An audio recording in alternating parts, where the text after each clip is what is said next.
we have y double prime plus y is equal to 4x cosine x here. Now, again, the initial guess would be yp.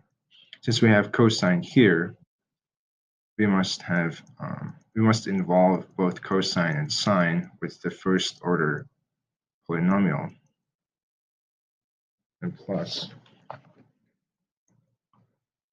cx plus d sine of x here. But furthermore, if I look at our homogeneous equation, the solutions come from this characteristic equation.